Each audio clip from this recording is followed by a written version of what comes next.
അവിയലില്ലാതെ എങ്ങനെ ഓണസദ്യ കംപ്ലീറ്റ് ആവും അല്ലേ? ദാ ഇത്രയും പച്ചക്കറികൾ റെഡിയാക്കി വെച്ചിട്ടുണ്ട്. ഇനി അത് പീൽ ചെയ്ത് വൃത്തിയാക്കി കട്ട് ചെയ്ത് അവിയലുണ്ടാക്കാൻ പോവുകയാണ്. നമ്മൾ എടുക്കുമ്പോൾ ഏത്തക്കായാണ് നല്ലത്.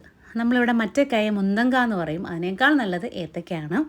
ഇനി കട്ട് ചെയ്ത് നമ്മൾ വെള്ളത്തിൽ തന്നെ ഇടുക, അല്ലെങ്കിൽ കായും പൊട്ടറ്റോ ഒക്കെ കറുത്ത് പോകാൻ സാധ്യതയുണ്ട്. യൂഷ്വലി ഞങ്ങളിവിടെ നീളത്തിനാണ് ഇങ്ങനെയാണ് കട്ട് ചെയ്യാറ്. ഇനി നന്നായിട്ട് കഴുകി എടുത്തതിന് ശേഷം വേവിക്കാൻ വയ്ക്കുക.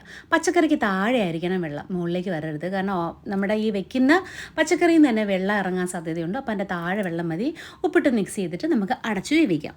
അടച്ചു എന്ന് കരുതിയിട്ട് അങ്ങനെ അങ്ങ് വിട്ട് കൊടുക്കരുത്. ഇടയ്ക്കൊന്ന് അടപ്പ് മാറ്റി ഒന്ന് പച്ചക്കറിയൊക്കെ ഒന്ന് ഇളക്കി കൊടുക്കണം. ഇല്ലെങ്കിൽ വെള്ളം ഉണ്ടെങ്കിലും ചിലപ്പോൾ ഫ്ലെയിം കൂടുതലാണെന്നുണ്ടെങ്കിൽ ഹൈ ഫ്ലെയിമിലല്ലേ നമ്മൾ വയ്ക്കുന്നത്, അത് ചിലപ്പോൾ മൂട്ടി പിടിക്കും. ഇനി നമുക്ക് അരപ്പ് തയ്യാറാക്കാം. ഒരു പിടി തേങ്ങ, 1/4 ടീസ്പൂൺ ജീരകം, 2 വെളുത്തുള്ളി, 3 ഉള്ളി, ഒരു 1.5 പച്ചമുളക്, മഞ്ഞൾപ്പൊടി ഇത്രയും ഇടുക.